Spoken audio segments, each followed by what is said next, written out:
بسم الله الرحمن الرحيم.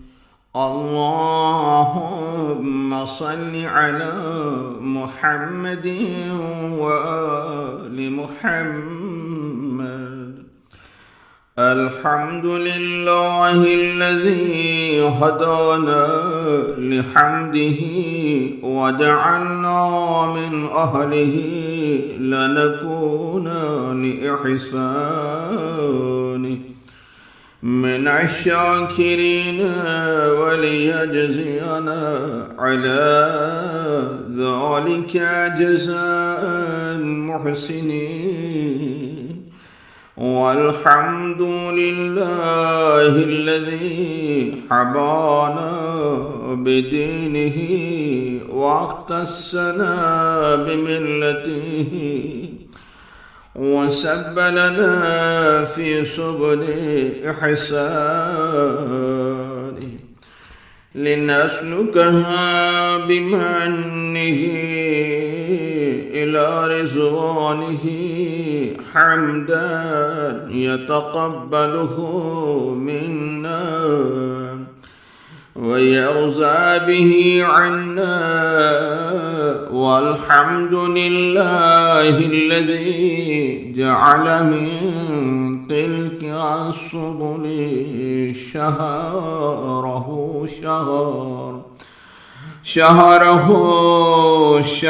رمضان وشهر الصيام وشهر الإسلام وشهر الطهور وشهر التمحيص وشهر القيام الذي أنزل فيه القرآن هدى للناس وبينات من الهدى والفرقان. فأبان فضيلته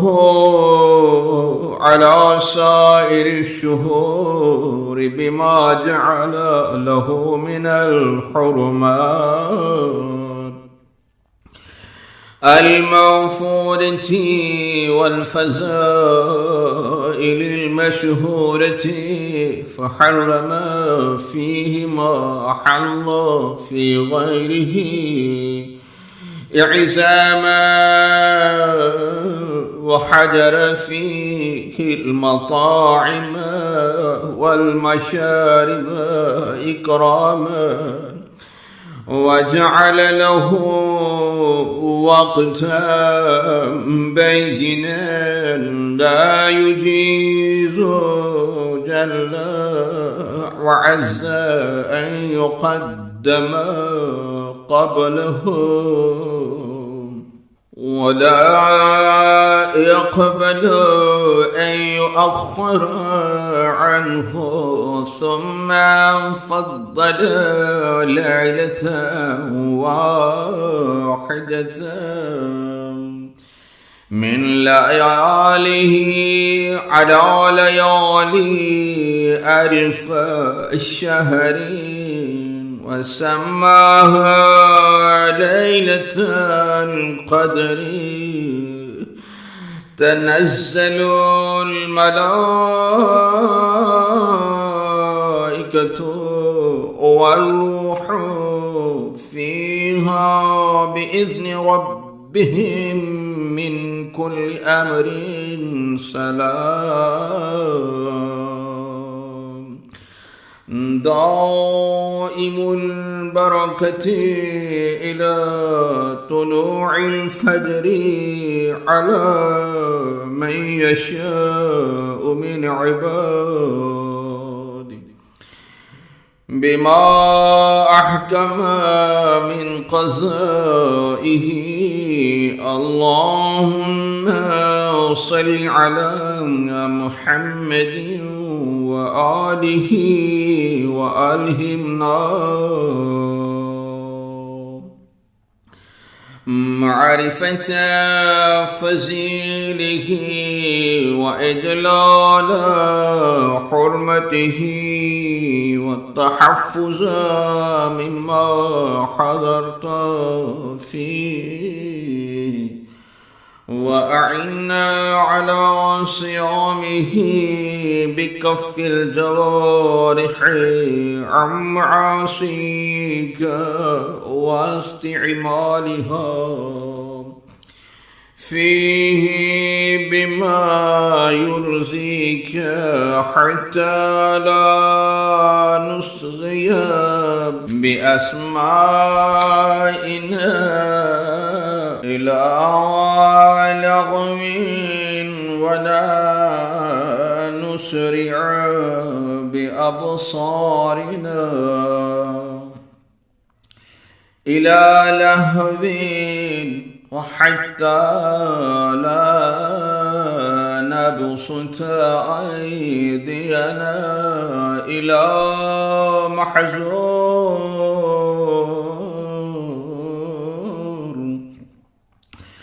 ولا نخطو بأقدامنا إلى محجور، وحتى لا تعي بطوننا إلا ما حللت، ولا تنطق ألسنتنا إلا بما مسلت، ولا نتكلف إلا ما يدني من ثوابك، ولا نتعاطى إلا الذي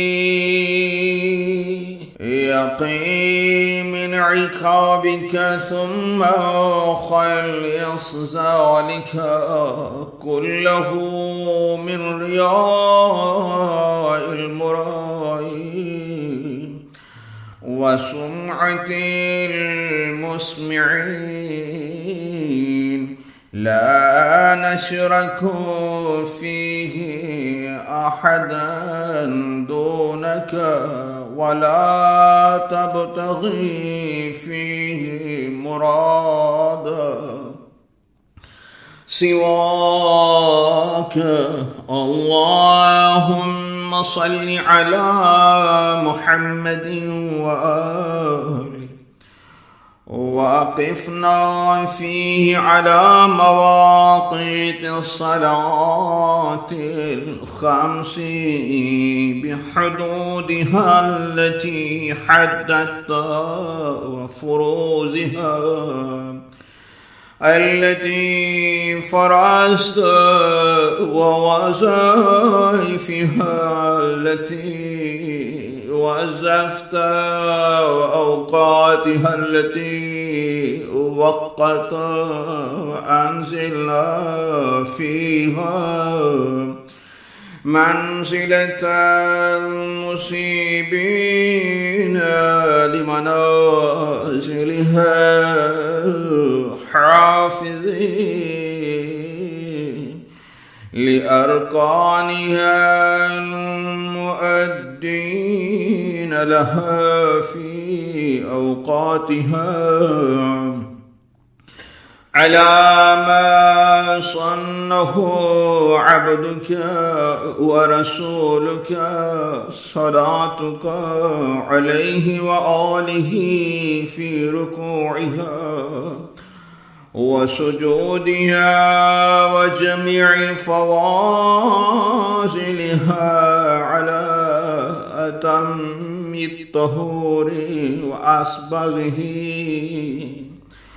وأبين الخشوع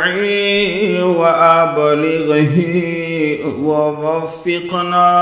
فيه لأن نصل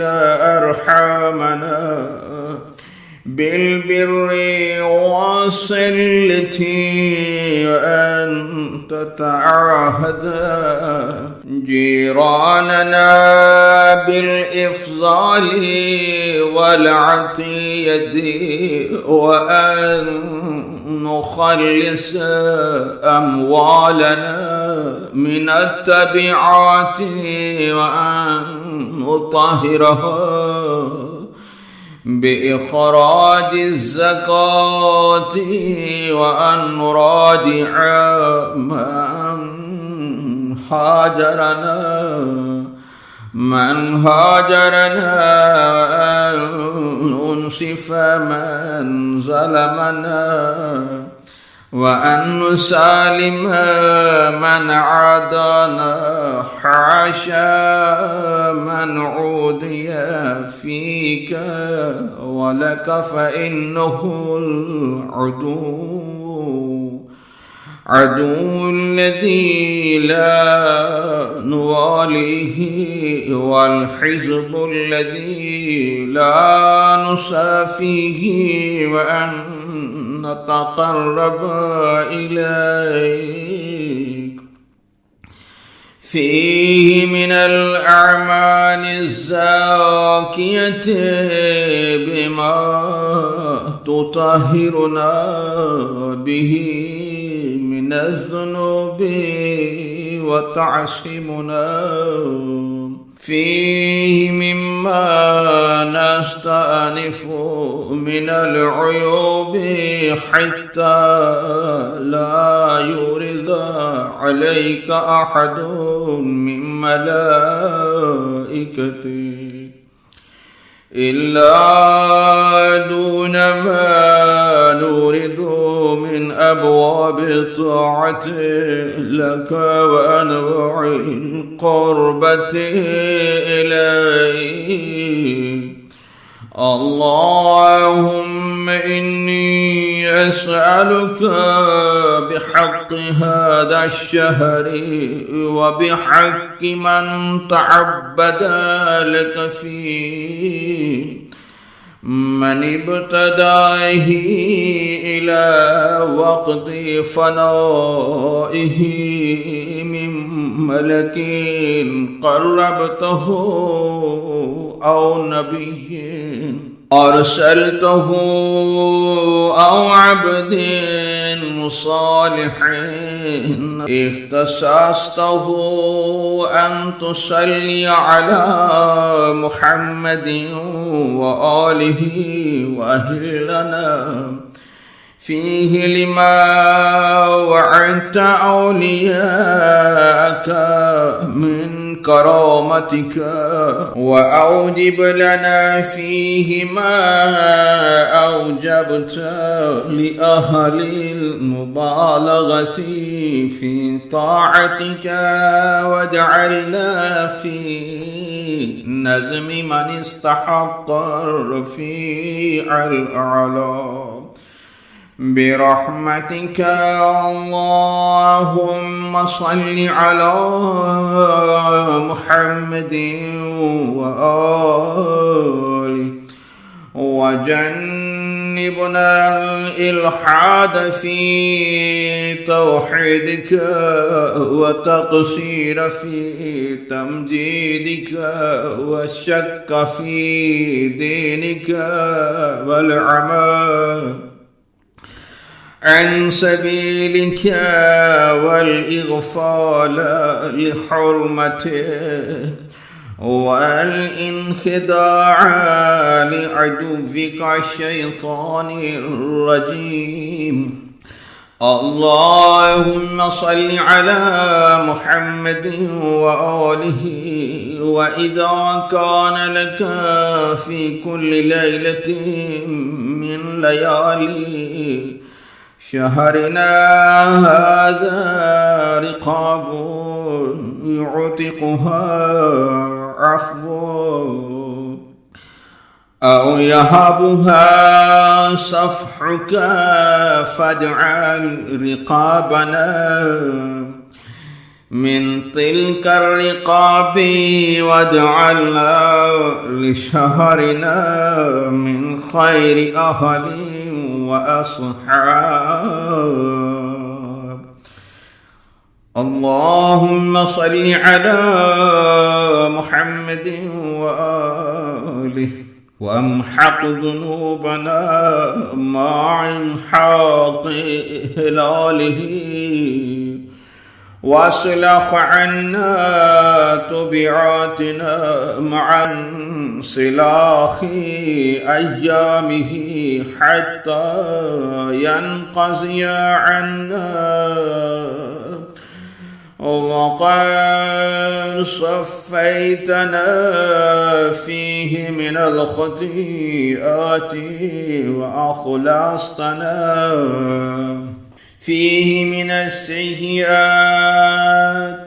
اللهم صل على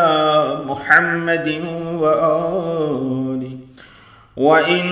ملنا فيه فعدلنا وإن زغنا فيه فقومنا وإن اشتمل علينا عدوك الشيطان فاستنقذنا منه. اللهم اشحنه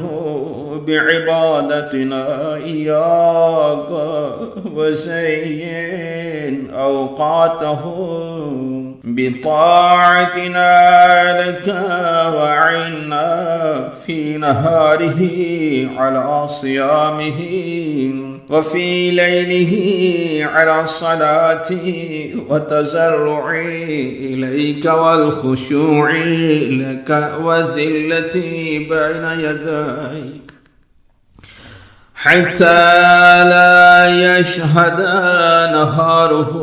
علينا بغفلة ولا ليله بتفريط. اللهم واجعلنا في سائر الشهور والأيام كذلك ما عمرتنا واجعلنا من عبادك الصالحين الذين يرثون الفردوس هم فيها خالدون والذين يؤتون ما أتوا وقلوبهم وجلة أنهم إلى ربهم راجعون. ومن الذين يسارعون في الخيرات وهم لها سابقون. اللهم صل على محمد وآله في كل وقت وكل أوان وعلى كل حال عدد ما صليت على من صليت عليه وأضعاف ذلك كله بالأضعاف التي لا يحصيها غيرك إنك فعال لما تريد. اللهم صل على محمد وآل محمد